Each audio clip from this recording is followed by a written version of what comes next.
Within days, America's COVID death toll is expected to hit 200,000, adding urgency in the race for a vaccine.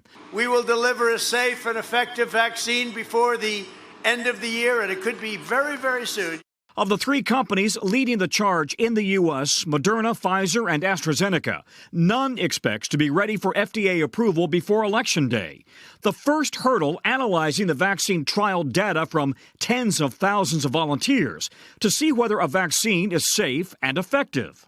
We all have to realize that we don't know when and if there's going to be an approved vaccine. I'm cautiously optimistic that there will be. On Thursday, Moderna and Pfizer, set to receive billions in taxpayer money, published their COVID-19 vaccine trial protocols for the world to see.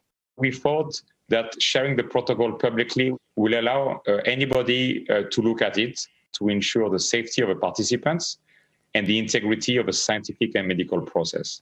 Moderna says it expects its vaccine trial results in November or December, though a final analysis could take until March or even May. Pfizer hopes to have its trial results by the end of October.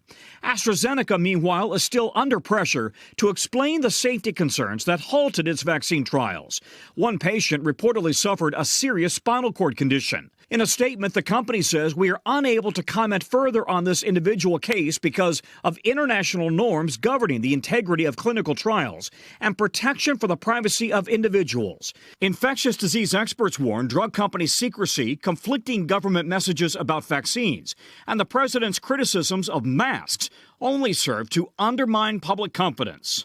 It's about trust in the recommendations that we're giving and whether or not people are going to wear masks, avoid crowding together so that they don't infect other people.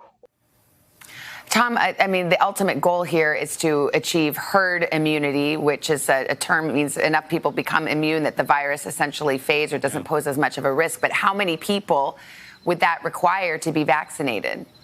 So the number we keep hearing is 200 million. So 70% of the U.S. population would have to have been exposed to COVID-19, have the antibodies for there to be some sort of herd immunity. And by the way, there's also concern about who would receive a vaccine, who would want to get a vaccine, because yet another poll is out this morning suggesting only 49% of those asked say that they would sign up right away to get the first vaccine. By the way, one expert told me, listen, this is not like 7-Eleven. You don't go and get a vaccine right away. This is a very slow, methodical process. You can't rush science.